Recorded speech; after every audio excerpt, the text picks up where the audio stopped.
Good morning সবাইকে। আশা করছি তোমরা সকলেই খুব ভালো আছো আর আমরাও বেশ ভালোই আছি। তো নতুন আরও একটি ব্লগে তোমাদের সকলকে স্বাগত জানিয়ে আজকের ভিডিওটি শুরু করছি। তো সকালে ঘুম থেকে আজকে অনেক তাড়াতাড়ি উঠেছি, যদিও আজকে সানডে, তবুও কিন্তু আজকে তাড়াতাড়ি উঠেছি। তার কারণ হচ্ছে আজকে সব কিছু টাইমের আগেই কিন্তু শেষ করতে হবে, তারপর একটুখানি রেস্ট করব, তারপর একটুখানি বাইরে যাওয়ার আছে। তো কোথায় যাচ্ছি না যাচ্ছি সেটা সবটাই তোমাদের সাথে শেয়ার করব। তো দেখো আজকে যেহেতু সানডে তাই মাটন নিয়ে এসছে। তো হাজব্যান্ডের টেস্ট কিছুতেই কোনো খাবারের টেস্ট পাচ্ছে না, তো বললো একটু বেশ ভালো করে আজকে মাটন রান্না করো। যদিও আমার দুই মেয়েই কিন্তু একদমই মাটন খায় না, তবুও ওদের জন্যেই কি বলো তো, আমাদেরও একদমই মাটন খাওয়া হয় না। একমাত্র ভাই ফোটাতে, ভাই যখন আসে আমার বাড়ি ফোটা নিতে, তো সেই দিনটা খালি আমাদের মাটন হয়, বাদ বাকি কোনো সময়ে কিন্তু মাটন খাওয়া হয়ই না। তো মেয়েরা খায় না বলেই বেশি আরও হয় না। তো আজকে যাই হোক, ওদের কথা বাদ দিয়ে শুধুমাত্র আমাদের কথা চিন্তা ভাবনা করেই কিন্তু মাটনটা নিয়ে আসা হয়েছে। আমরা বাবা মায়েরা দেখবে, যখন বাচ্চারা এটা খায় না সেটা খায় না এরকম ব্যাপার থাকে, তখন কিন্তু আমরা সেই তাদের মতোই মেনুগুলি কিন্তু সিলেক্ট করি। কেন বলো তো? কারণ ওদেরকে সেই খাবারগুলো খাওয়াতে হবে এরকম একটা ব্যাপার থাকে। তাই বাবা মা মানেই সবসময় কিন্তু ত্যাগ আমাদের করতেই হয়, কিন্তু কিছু কিছু ক্ষেত্রে একটুখানি নিজেদের কথাও ভাবা উচিত। তাই আজকে কিন্তু আমরা দুজনেই নিজেদের কথা ভেবেই কিন্তু মাটন নিয়ে এসেছি। তো যাই হোক, দেখো ম্যারিনেট করে রেখে দিয়েছি, আর আজকে অনেক তাড়াতাড়ি উঠে গেছি বলে কিন্তু অনেকক্ষণ মাংসটা ম্যারিনেট করে রাখতে পেরেছি। তো দেখো তারপরে এদিকে এই যে সবজি কাটাকুটি শুরু করেছি হাজব্যান্ড আর আমাতে, আর ও কুলেখাড়ার পাতাগুলো বেছে বেছে রাখছে, যেটা সেদ্ধ করে জলটা হাজব্যান্ড খায়। তো আজকের মেনু হবে করলা ভাজা, এরকম গোল গোল করে, আর একটু বেশি তেল দিয়েই ভাজবো ভেবেছি। কারণ দেখবে এরকম করে কেটে যদি একটু বেশি তেল দিয়ে ভাজা হয় সেক্ষেত্রে কিন্তু করলাটা তেতো কম লাগে। আর হবে ঝিঙে আলু পোস্ত। আমার হাজব্যান্ডের আবার মাংসের সাথে পোস্ত খেতে ভীষণ ভালোবাসে, তো ওই জন্যই ওর কথা ভেবেই সব কিছু আজকে মেনু সিলেক্ট হয়েছে। আর দেখো আমরা সবজি কাটতে কাটতে, আমি সবজি কাটতে কাটতে মেয়ে গান গাইছিল, তাই আমিও মেয়ের গলার সাথে সাথে কিছুটা গান গেয়ে নিলাম, আর মনটাও একদম খুশি হয়ে গেছে। তো যাই হোক, টিফিন খাওয়া অলরেডি হয়ে গেছে, আর যেহেতু আজকে মাটন হবে তাই কিন্তু ওই বাটার ব্রেড আর চা এই টিফিন করেছি। তবে হাজব্যান্ড কিন্তু ওটস খেয়েছে, আর এই যে এখন ওকে দেখো ফল কেটে দিয়ে দিয়েছি, তো ও এখন বসে বসে খেতে থাকবে, আর আমি এদিকে বাকি রান্নাগুলো সারবো। তো সমস্ত কিছু আগে কেটে কুটে সব কিছু গুছিয়ে নিলাম। এক এক দিন এক এক রকম দেখবে প্রসেসে কিন্তু রান্না বান্না করা হয়। যেদিন যেমন বাচ্চাদের রুটিন থাকে বা আমাদের হাজব্যান্ডের রুটিন থাকে, সেই রুটিন অনুযায়ী কিন্তু আমাদের চলতে হয়। আর আজকে আমি মাটনটা একটু অন্যরকম প্রসেসে করছি। তো যাই হোক, ইউটিউবে আমি দেখেছিলাম যে আগেও কিন্তু মাটন সিদ্ধ করে নিয়ে করে, অনেককে আবার দেখেছি কি বলো তো কাঁচা সিদ্ধ করতে, কিন্তু কাঁচাটা সিদ্ধ করার রিস্ক নিতে পারিনি, কেমন কি টেস্ট হবে ওই জন্য ভয়ময়।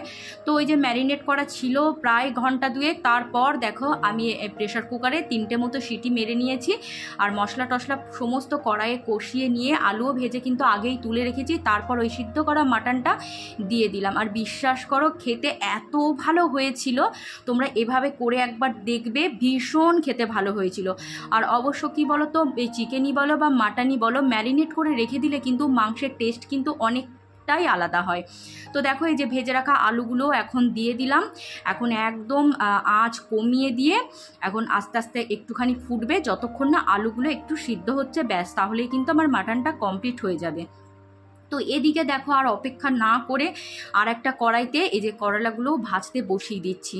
তো এই যে বললাম না বিকেলে একটা জায়গা যাওয়ার আছে, তো সেই জন্যই আর কি তাড়াহুড়ো করে রান্না করছি। আর রান্না বান্নাটা সেরে নিলে আমার তো মনে হয় যেন পৃথিবীর অর্ধেক কাজ আমি শেষ করে ফেলেছি। আমার হাতের রান্না মোটামুটি যারাই খেয়েছে তারাই কিন্তু বলে কি বলতো, আমি নাকি খুব ভালো রান্না করি, কিন্তু আমি এই কাজটাকে একদমই পছন্দ করি না, ভালোওবাসি না। আমাকে ঘর গোছাতে দাও সারাদিন, মেয়েদের পিছনে লেগে পড়াতে বসাতে বলো বা গানে বসাতে বলো বা যে কোনো অ্যাক্টিভিটিস করাতে বলো, সেগুলো করে দেবো, কিন্তু রান্না বান্নাটা একদম যেন আমার আজও ভালোবাসা আমার তার প্রতি জন্মালো না। কি যে অ্যান্টি রান্না আর আমি আমি জানি আর কি, তবুও এটা তো সেই ম্যান্ডেটারি, এটা করতেই হবে। প্রত্যেকটা হাউসওয়াইফের ফার্স্ট দায়িত্ব হলো রান্না করে খাওয়ানো। তো যাই হোক, যখন মেয়ে হাজব্যান্ড বলে যে খুব ভালো রান্না হয়েছে, তখন ওই তেমন যে খুব বেশি খুশি হই সেটাও হই না, কারণ কাজটাই তো পছন্দ করি না। কিছু কিছু মানুষ থাকে দেখবে কাজটা ভালো করে, অথচ তার মন থাকে না, ইচ্ছে থাকে না, সেটা প্রয়োজনীয়, তাই কিন্তু সেটা করতে সে বাধ্য হয়। তো আমিও কিছুটা সেরকমই প্রাণী বলতে পারো। তো যাই হোক, দেখলে ওদিকে মোবাইলে ব্লুটুথ কানেক্ট করে গান চালিয়ে দিয়েছি, আর এটা আমার চিরকালের অভ্যাস জানো তো, গান শুনতে শুনতে কাজ করা। ভীষণ এনার্জি পাই গান শুনতে শুনতে কাজ করতে। তো এই যে মেয়েদেরও স্নান টান এখন হয়ে গেছে, তো জামা কাপড়গুলো মেলে দিচ্ছি, কারণ ওদের জামা কাপড় মেলা আমার পছন্দ হয় না। টান টান করে মেলবে না, ক্লিপগুলো ঠিকঠাক লাগাবে না, যে মানে ক্লিপ যদি লাগাই বা জোর করে যদি বলি যে জামা কাপড়টা একটুখানি মেলে দে, তো এমন মেলে দেবে দেখবো হাওয়াতে সব জড়ো হয়ে গেছে, মানে ক্লিপগুলো ঠিক করে ওরা লাগাতে পারে না। তো যাই হোক, দেখো এই যে এখন জামা কাপড়গুলো মেলে দিচ্ছি। আর কি বলো তো, আমি না সব কিছু কাজ নিজের হাতে করতে একটু বেশিই পছন্দ করি। ওই জন্যই কি বলো তো, নিজের পরিশ্রমটাও বেশি হয় আর মেজাজটাও একটু শক্তকে চড়ে থাকে। তো যাই হোক, সেই বাড়ির লোকদেরকে মেজাজ দেখাবো না তো আর কাদেরকে দেখাবো? পাবলিকের কাছে যদি মেজাজ দেখাতে যায় তাহলে তো মার খেয়ে বাড়ি আসতে হবে। তো যত মেজাজ আর রাগ ওই মেয়েদের উপর গিয়েই পড়ে আর কি। তবে আবার আদরটাও তারপর কিন্তু দ্বিগুণ হয়ে যায় যখন নিজের ভুলটা বুঝতে পারি, যে অতিরিক্ত কাজের প্রেশারের জন্য ওদের উপর মাথা গরম করে ফেলি। তখন পরে আবার আদর দিয়ে সেইগুলোর আর কি আবার অভিযোগগুলোকে মেটাতে হয়, খেসারত দিতে হয়।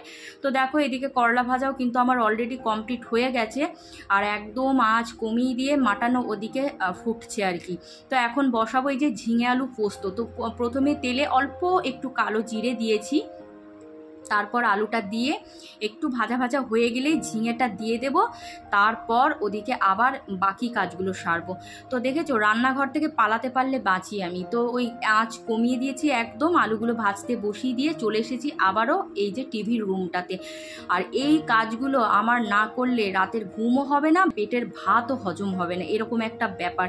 এই কাজগুলো আমাকে কিন্তু প্রত্যেকটা দিন করতেই হবে, তবে সব দিন কিন্তু তোমাদেরকে আমি এই কাজগুলো শেয়ার করতে পারি না। তাহলে তোমরাও হয়তো বলবে যে রোজ রোজ একই কাজ দেখায়, কিন্তু বিশ্বাস করো প্রত্যেকটা ফ্যামিলিতে কিন্তু আমাদের কাজগুলো প্রায় একই থাকে। আর এই যে এইগুলো দেখছো আমার দুই মেয়ের পাওয়া প্রাইজ, তবে বেশিরভাগটাই কিন্তু আমার বড় মেয়ের পাওয়া প্রাইজ, প্রত্যেকটা ও ড্রয়িংয়ে প্রাইজ পেয়েছে এগুলো। তো কত মেমেন্টো দেখো, সেগুলো তোমাদের সাথে একটুখানি শেয়ার করলাম। এখন সময়ের অভাবে ও আর ড্রয়িংটা করতে পারে না, তবে কিন্তু ভীষণভাবেই ভালোবাসার। এটা দেখো মাধ্যমিকে খুব ভালো রেজাল্ট করেছিল, তাই কৃতি সম্মান পেয়েছিল 2022-এ। আর এই যে মেমেন্টোগুলো দেখছো সবগুলোই কিন্তু আমার বড় মেয়ের ড্রয়িংয়ে পাওয়া প্রাইজ। তো ভীষণই মা হিসেবে গর্ব অনুভব করি যখন এইগুলো মানে দেখি। তো আমি কিন্তু প্রত্যেক দিন এগুলো ধুলোগুলো মুছে পরিষ্কার করে রাখি। আর ছোট মেয়ে কি বলতো, লকডাউনের সময় মানে ওর শৈশবটা লকডাউনেই কেটে গেছে বেশিরভাগ, তাই ড্রয়িং শেখার খুব একটা সুযোগ পাইনি। তো কুইজে ফার্স্ট হয়েছিল, সেই প্রাইজ আছে, কিছু বইও আছে। তো আমার মেয়েরও বড় মেয়েরও তাই অনেক কিছু বইও প্রাইজ হিসেবে আছে। তোমরা যে বুকশেলফটা দেখছো ওই বুকশেলফের মধ্যে আছে। তবে একদিন আমার ইচ্ছে আছে আমার বড় মেয়ের হাতের আঁকা ড্রয়িংগুলো তোমাদের সাথে একটুখানি শেয়ার করব। তোমরা বুঝতে পারবে যে আমার মেয়ে খুব সুন্দর কিন্তু ড্রয়িং করে। তবে এখনও কিন্তু ও মাঝে মধ্যেই সময় পেলেই কিন্তু ড্রয়িং করে। তো বাচ্চাদের কি বলো তো, শুধুমাত্র পড়াশোনার মধ্যেই আবদ্ধ রাখা ঠিক না। তাহলে কি হয়, সেক্ষেত্রে ওরা কিন্তু একঘেয়েমি অনুভব করে। যদি আদার্স যে অ্যাক্টিভিটিসগুলো আছে, মানে যে বাচ্চা যেটা পছন্দ করে সেগুলোর মধ্যে আমরা যদি ওদেরকে একটুখানি ইনভলভ করি, তাহলে কিন্তু ওদের মন মেজাজ বলো ভালো থাকে, আর পড়াতেও কিন্তু একাগ্রতা বাড়ে। কারণ ড্রয়িংটা যখন এক জায়গায় বসে একটা বাচ্চা অনেকক্ষণ ধরে করে, তো সেক্ষেত্রে কিন্তু বাচ্চাটা আরও বেশি ধীর স্থির হয়। তারপর অবশ্য যে বাচ্চা যেটা শিখতে চায় সেটাই শেখানো উচিত। যেমন আমার বড় মেয়ে কিন্তু গান পছন্দ করে, তাই ওকে আমি গানে দিয়েছিলাম। এখন অবশ্য নতুন করে আবারও গানটা শুরু করেছে। আর ছোট মেয়ে কিন্তু গানটা সেভাবে পছন্দ করে না, জানো তো। তো ওই জন্যে ওকে মানে ডান্সে ভর্তি করেছি। তো ও ডান্সটা ভীষণভাবে ভালোবাসে। আর যে কোনো অ্যাক্টিভিটিসের মধ্যে যখন মনের ইচ্ছে আর ভালোবাসাটা অ্যাড হবে না, তখন সেই জিনিসটা তারা আরও বেশি ভালো পারফর্ম করতে পারবে। আর নয়তো জোর করে যদি ভাবি যে আমার ইচ্ছে ও গান করুক বা ও নাচ করুক, তাহলে কিন্তু হিতে বিপরীত হতে পারে। তাই তোমরা যারা সদ্য মা হয়েছো তারা সব সময় কিন্তু যখন বাচ্চাদেরকে কোনো কিছু অ্যাক্টিভিটিসে অ্যাডমিশন করাবে, তখন কিন্তু তাদের মতামতটা অবশ্যই নেবে।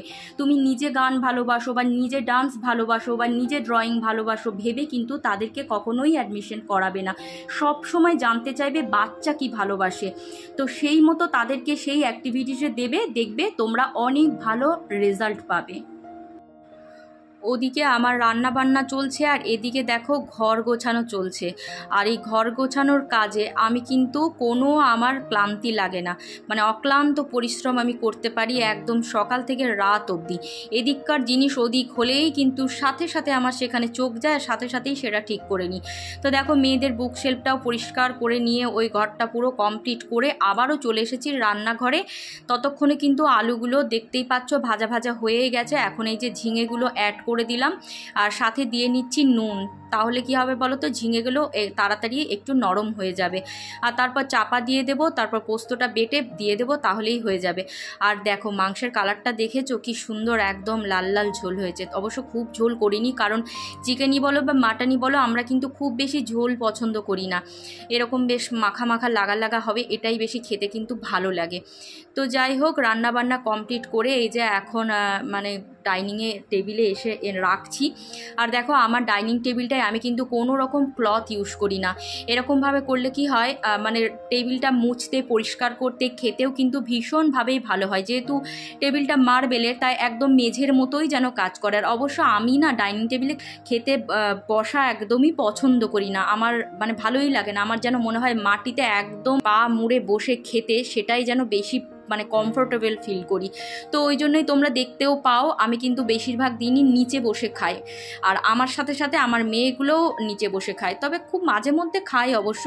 কিন্তু আমাকে যদি কেউ জিজ্ঞেস করো যে টেবিলে বসে খেতে বেশি ভালো লাগে না মেঝেতে বসে, আমি সব সময় মেঝেটাই আগে চুজ করব।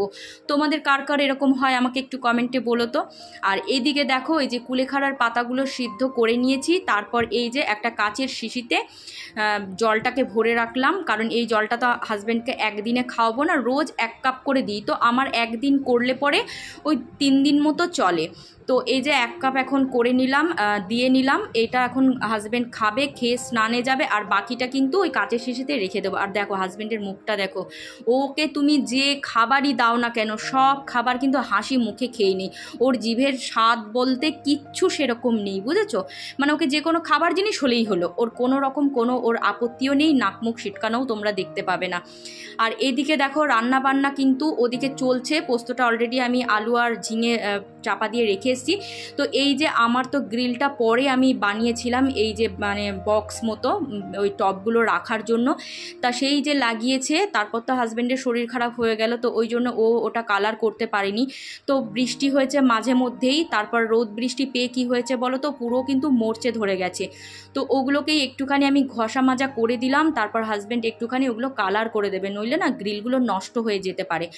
আর এদিকে দেখো পোস্তটা অলরেডি কিন্তু মিক্সিতে পেস্ট করে নিয়ে আমি দিয়ে নিয়েছি। আর নামানোর আগে একটুখানি কাঁচা সর্ষের তেল ছড়িয়ে দিয়েছি, ব্যাস।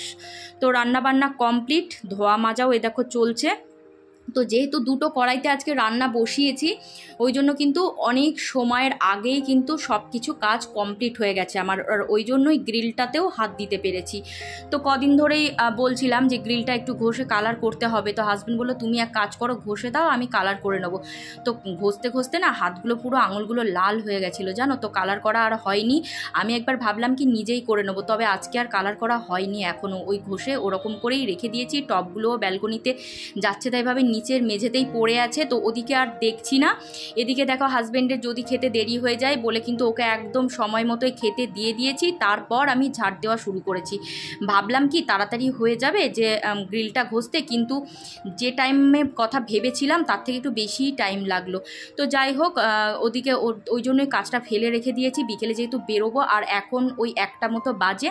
এই যে ঝাটফাট দিয়ে নেব, তবে এত তাড়াতাড়ি কাজ কিন্তু আমার হয় না। আজকে কিন্তু আমার অনেক তাড়াতাড়ি কাজ বাজ হয়ে গেছে। তো এই যে ঝাড়টা দিয়ে নিয়ে ঘরটা মুছে নিয়ে স্নানে চলে যাব, তারপর খাওয়া দাওয়া করে একটুখানি ঘুমাবো।